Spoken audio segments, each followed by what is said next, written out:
you were a hard-working congressperson that wanted to do good propaganda, right? If you were interested in putting in any amount of work at all, you could find some information that you could twist and manipulate, but they don't even want to do that. Are you on? Which side are you on? Come on, you poor workers, good news to you I'll tell. How the good old union has come in here to dwell. That's right, folks. The union is here on WVNN. My name is Jacob Morrison, host of the Valley Labor Report, Alabama's only union talk radio show. You know, a century ago, we had a vibrant labor press. There were dozens of labor newspapers in the state of Alabama in the late 1800s, early 1900s. Can you believe that? And now, in a lot of places where there were actual labor newspapers, like there were people who were full-time, it was their job to report on unions in the year 1900 in Alabama, in rural Alabama. And there are some places where they had labor newspapers 100 years ago where they don't even have a newspaper. They don't even have a business press in those counties anymore. They used to have labor newspapers, and now we are the only, there's not a single person in the entire state of Alabama whose job it is to report on labor. Not a single person. There's not a single full-time labor reporter in the state of Alabama, right? And so that should really kind of, that should kind of belie some of these some of these distinctions between like, oh, the liberal media or or you know, mainstream media or conservative media. It's like a lot of it is focused on the same nonsense as just from a different side that are trying to get people to be upset at one another instead of reporting on the issues that affect working people. And that's what we try to do. We try to we try to fill that gap. Obviously, we're not full time. Nobody on the Valley Labor Report is a full-time labor reporter. We don't even consider our program to be like journalism, capital J journalism. We have done some original reporting. We've broken some stories and stuff like that. But you know, we all have other jobs, right? I've got a day job. I do a 9 to 5. Adam has a day job. Another guy is a nurse, right? So it's like, so we can't fill that gap adequately, and it's just such a shame. There's not a single labor reporter in the state of Alabama. I mean, such an indictment on the media here. But you know, it is what it is, and so we are now the only labor media outlet, the only labor-focused media outlet in the entire state. So you know, if you want to support us, tvlr.fm/donate is where you can go to do that. Give us some money. So I've been talking about Lauren Boebert, and I'm going to want to play this clip again just to remind people about what she said. And I've been talking about Lauren Boebert, and I think, I mean, pretty reasonably, I laid out the case that in this congressional hearing, she is kind of laying the groundwork for the destruction of Social Security, or the privatization of Social Security, the cutting of Social Security. I don't think that's arguable. People try to argue it. I mean, it's pretty clearly wrong. When the vast majority of Republicans subscribe to a caucus that every year proposes raising the retirement age, Republicans want to cut Social Security. You know, I mean, you can agree with that or you can not, but that's just fact of the matter. That's the fact of the matter. It's just true. Okay, so but when I introduced the clip, I said the other thing that she's trying to do here is trying to accuse the government workers of being lazy because telework specifically is bad. Telework specifically is bad. So I want to remind you what she said about that, and we're going to play this clip again just so you got it fresh in your mind. Let's hear that. You all are allowing delinquent employees to sit on their sofas at home instead of actually getting to work and doing their jobs. This is absolutely unacceptable. So our employees are working whether they are in the office or at home, and they are. Are you monitoring the work that they are doing from home on a regular basis? Yes, we are. Every employee, do you have the numbers of the hours that are submitted? Are you counting how many times they're logging into their computers and responding to casework? So our employees are subject to the same performance management processes and oversight they are whether they're teleworking or working in an office. And we have systems in place that our managers use to schedule, assign, and track workloads.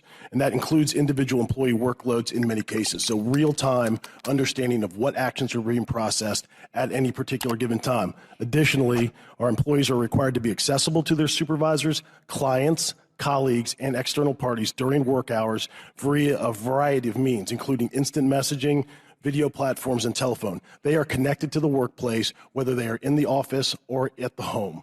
Then why is the backlogs for Social Security applicants increased from 41,000 to 107,000? Because we've been historically underfunded for a number of years now. I don't think you're underfunded. You're funded at the Nancy Pelosi levels. At the Democrat levels, we just continued that same funding. So I would say at pandemic level spending. So I would say we have an increase of over 8 million beneficiaries over the last 10 years. At the same time, we experienced our lowest work staffing levels at the end of FY22. That's a math problem.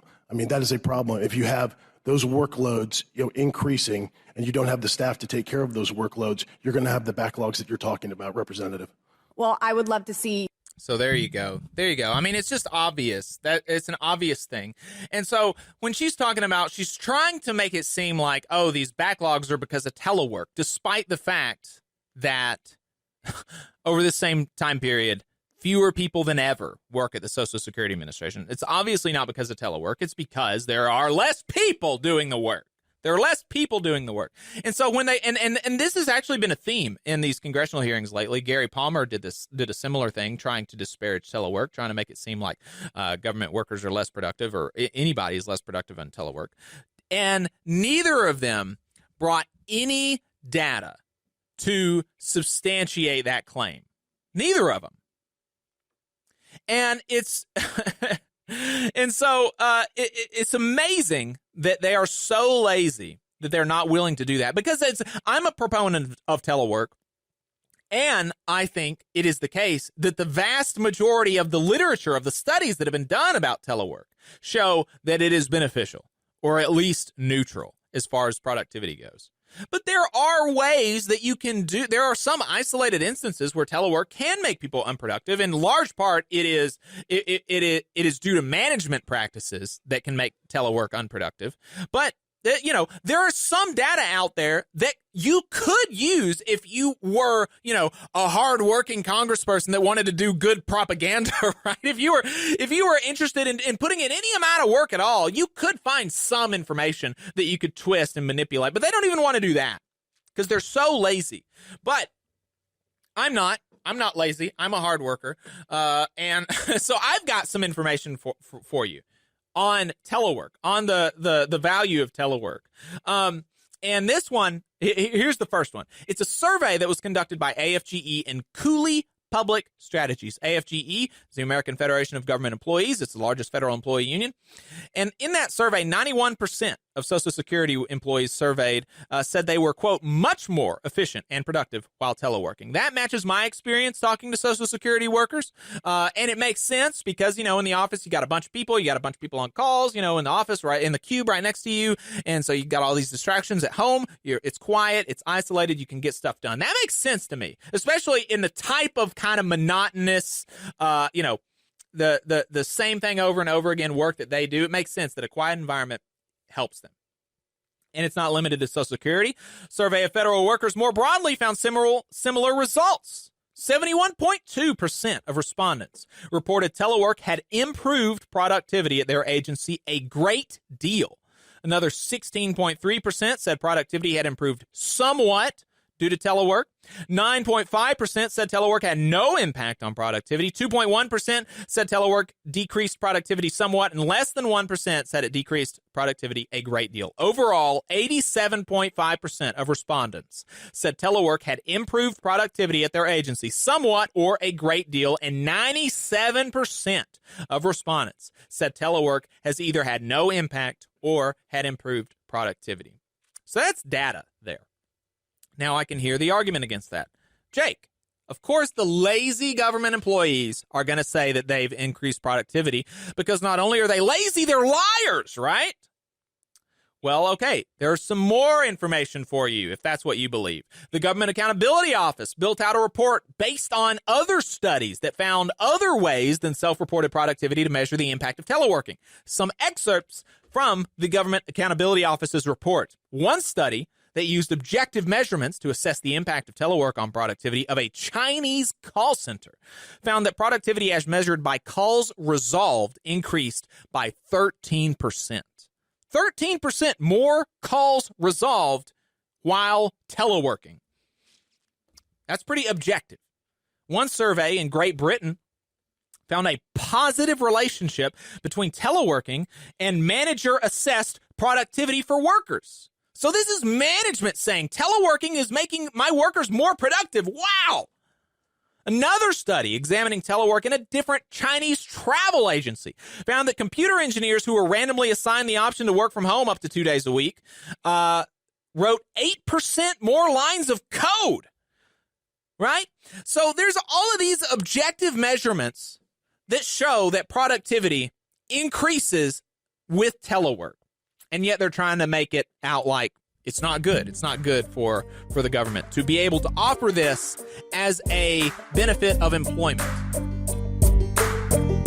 You just saw a clip from the Valley Labor Report. We are live every Saturday morning from 9:30 a.m. till 12:30 p.m. And we pride ourselves on keeping all of our content free to everybody so that we can talk to as many working folks as possible. If you support the work that we're doing, you think that it's important, you think that it's good, then consider making a monthly contribution to the project, and you can do that on our website, tvlr.fm. Which side are you on?